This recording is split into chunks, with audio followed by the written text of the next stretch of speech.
I could feel that I was restrained, but was not tied to anything. I just could not move my limbs. I was afraid to look at the figure and afraid for their face to turn towards mine. Part 3 of alien abductees and UFO sightings. Here are their stories.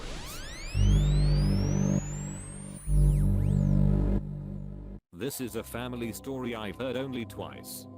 I can't remember how it was brought up the first time, but the explanation was very vague, so I asked again a few months later, when the family had come together at the cottage during summer. They seemed kind of iffy talking about it, but provided more details. They live in Ukraine, but took a trip to Turkey sometime in the 90s. They had rented a little cottage there that was far enough into the countryside to be considered fairly remote. Long story short, one evening the dogs outside started going absolutely crazy, barking viciously and just overall behaving erratically. One of them, my grandma's brother, I believe, went outside to check what was going on and saw what they can only describe as a UFO nearing their cottage, pretty high up in the sky, but lowering a bit as it came closer. He called for the rest of the family to come and see, and to this day they can still confirm what they saw. Well, the ones that are still alive, at least. They said it was triangle shaped and had 3 lights, one in each corner. When it got seriously close to the house, they really began to panic and ran back inside. The very walls were shaking. Dishes were breaking from the force of the vibrations going throughout the walls and floor, and the dogs outside were barking louder than ever. It hovered over the cottage for several minutes before ascending back up and disappearing. These are all people who are very conservative and rational, and they hate discussions regarding the supernatural, so I have no doubt in my mind that they were telling the truth. This is a story of my father's. It happened in 1982, while my father was stationed on a military base in New Brunswick. One night my father's best friend and his girlfriend left just after dark to go see Tron at a movie theater. About an hour later, the friend and his girlfriend were back on the base. The car pulled in, and my father immediately noticed that it was damaged pretty badly and covered in several different colors of paint. My father asked them what had happened, why they had not gone to the movie. They brushed him off and went to bed. A few days later, my father got his friend to tell him what had happened. They were driving along a stretch of highway and they noticed lights coming from over a hill just ahead, where no lights should be because there was nothing around for miles. Just at the base of that hill was a parking lot for a park. A bunch of cars were pulling into the parking lot to investigate the lights, so my father's friend pulled in too. Everyone got out of their cars and was about to start hiking to the top of the hill when a large disc with flashing lights rose above the hill's peak and emitted a loud, strange sound. Several cars got banged up and everyone's panicked to get away, thus the transfer of paint. My father's friends drove back to the base as fast as possible. A few days later, men in black suits showed up on the base looking for people. They talked to my father's friend and then sent him on his way. My father asked him what the men wanted to see him for. The men told the friend that he better shut up, say nothing about anything that happened, if he wanted to keep his military career. As a kid back in the 80s, was spending the night at my aunt and uncle's house, which was out in the sticks in Tennessee. I was sleeping on the couch and woke up due to a bright light coming through the kitchen window and into the living room. I was looking towards the light, which was white and slightly flickering. After about 10 minutes I turned my head as it was now keeping me awake. After a few minutes I turned my head back towards the light and was about to go sleep on the love seat. I see a tall dark figure standing between myself and the light. I was frozen and could not move or scream. It approached me, reached out and began tapping on my forehead with what felt like a nail or something pointed. This went on another few minutes until I must have fallen or was put to sleep. I woke up the next morning to a quiet house. I go into the bathroom and I have a red spot on my forehead and the skin was slightly broken but no blood. Driving in the UK from a friend's dinner party. We set off at around 10 PM for a 15-minute drive home. There was myself, my wife in the front, and my 3 sons in the back of the car. We were driving near a USAF base in the southeast of England along a long straight piece of road when there was an incredible flash that the wife and I noticed, and it seemed to wake up one of the elder sons in the back. He would have been about 12 at the time. Something, I have no idea what, flew with absolute silence over the car. I saw it, my wife saw it, and the son in the back who was awakened by the flash saw it. Something flew right over us, so close you could touch it, and it was big. We got home, discussed it a bit, and concluded the flash was a flare from the USAF base, and the large object that flew over us may well have been a Eurasian eagle owl. One had been spotted in this area. It was promptly forgotten. Fast forward just over a decade, and I and the son who was woken by the flash are talking about this weird event over dinner when the youngest son, who didn't wake up during the event, tells us how he remembered it happening. He recalled an event that was vastly different than ours. He had never told this story before. He thought it was a dream until we started talking about it. He described how the car was stopped when we saw the flash. We weren't moving, and the low-flying object sat on top of us for a few seconds, then flew off before the car started again. Apparently, I completely ignored this stop/start and simply continued driving. Now, here's the really cool bit that we had never realized. My wife had made arrangements to call her sister when we arrived home safely. We left at around 10 PM for a 15-minute drive. My wife called her sister around 11:45 PM to say we had arrived home. I have no idea what happened that night. I was completely sober. My youngest son insists that something very odd happened. My wife is adamant that we took approximately 90 minutes to do a 15-minute drive. Her sister backs this up. I might not know what happened that night, but I'm secure in the thought that something happened. I used to live next to the beach in an apartment complex. One night I was with my friend looking at the ocean from the balcony. The light from the moon was enough for us to watch the waves on the shore. We saw a light on the ocean. It slowly came out of the water. What we saw was like an orb-shaped ball of light. It was so bright for a moment that I almost couldn't see the object itself. It kept going up slowly and it suddenly took off quickly into the dark sky. Everything happened in like 8 seconds.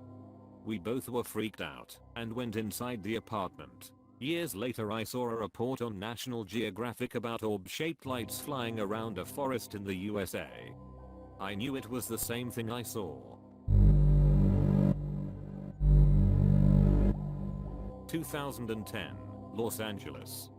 I was cleaning up around my apartment when I noticed my kitchen lamp swinging and my building rocking.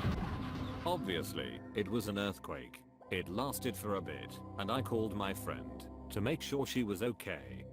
As we were chatting, I was standing out on my balcony, which overlooks Runyon Canyon, a popular hiking trail. I suddenly noticed this object hovering high in between the mountains. It was way too high to be a helicopter and too small and low to be a plane.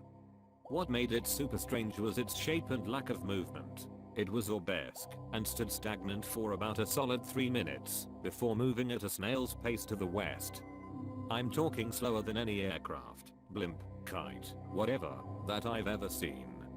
It also seemed to reflect off the sun, but only at some angles. After moving towards the left and then once again staying completely still, it immediately darted at what seemed like an impossible speed in the opposite direction upwards and disappeared.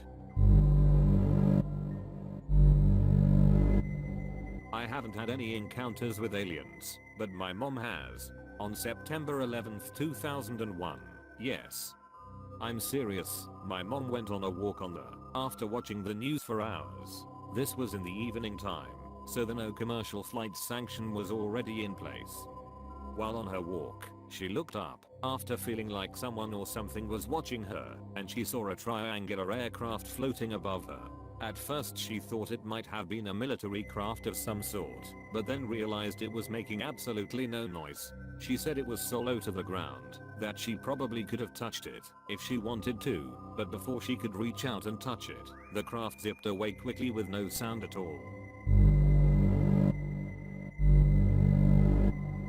I grew up on a farm in Victoria, Australia. I now live in the UK. What I believe to be abductions occurred from the time I was 5 to the time I was 9. There were 4 episodes in total. They all followed the same pattern. I would be lying in bed and about to fall asleep. I would hear a ringing in my ears. I would feel intense nausea. The ceiling above me would move and start to shake. I would try to cry out, but no sound would come out of me. I would feel a sickening feeling, as if I was moving very quickly, and suddenly, think motion sickness multiplied beyond anything you can imagine. I would wake up and find myself in a place filled with green and red lights that smelled like recycled air and slightly like vomit. I could feel that I was restrained, but was not tied to anything. I just could not move my limbs. My legs would feel like they were burning, and a figure at the end of my body would keep putting a heavy sticky black liquid on them that momentarily cooled them. I was afraid to look at the figure and afraid for their face to turn towards mine. Someone else's hand was on my forehead, holding my hair back. Twice the burning sensation was on my abdomen, and not my legs. I would be utterly terrified each time. When I woke up every time the next morning, I would find little pinprick-like spots on my body, and would be sick in bed for days, and be incredibly weak. My mother recalls that I smelled very strange and like chemicals. I was too afraid to tell my parents, as I felt that if I did, the same thing would happen to them. The doctors guess that I was weak due to blood loss, but could not see telltale signs of viral or bacterial infections. I'm not epileptic, and as an adult have been tested for all kind of disorders. I'm perfectly healthy. I firmly believe I was not sexually abused. I'm otherwise a completely rational person, but this is something I've felt for a long time happened to me. I have never told anyone but a friend of mine in high school and my current boyfriend. I'm answering this anonymously, as I have had and have a career where this kind of thing would have a very negative impact. I was abducted in 1980. We lived outside of the city in a fairly rural area. One night I was having a wet dream and awoke to find that it was no dream. I really couldn't tell exactly where I was, but there was a device, like a metallic tube about 3 or 4 inches across, connected to my penis, and I kept ejaculating over and over. There was a screen about 3 feet from my face and off slightly to the left, and on it was like a movie playing of the woman I had been seeing in the dream. It was a brunette straddling me and sexing me up. It was utterly terrifying. Like, completely insane horror. This face then got right in my face. It looked like a demon, like a reptile, serpent, crocodile looking face. I knew immediately that it was trying to put me back into the dream. I fought mentally, but everything went black. I woke up the next morning with 8 little wounds on my penis. It was in a pattern one would expect if they were bitten. 4 on one side, 4 on the other. I was very sore for days. I had very clear scars for about 30 years. Although faint, I can still see remainders of the scars. And, even in my late 50s, my sex drive is still like it was 38 years ago. Over the years I have tried to reason this away and move on with my life as it applies to this issue. It's those scars that keep me from being able to live in the normal world like other people, where nothing's behind the curtain of daily reality. The clearest episode was several years ago. I went to bed and fell asleep. The next thing I know, I'm sitting in my living room looking up at a large ship sitting above my house. The front had a fork shape, like the Millennium Falcon, and the back was straight. The ship was a light grey color, and just sat silently. What was also strange was that I could see the particles of matter that made up the walls and ceiling of my house, but I could also see through them to the outside. It was at the moment I had a revelation that there were extra-dimensional beings that were abducting humans on a high-dimensional level. They were not taking our physical body, but they were taking our energy body. I believe that I woke up before I fully returned to my physical body.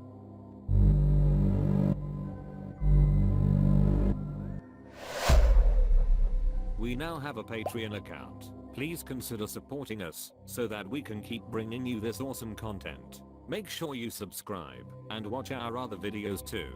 Don't forget to turn on notifications to catch our latest videos.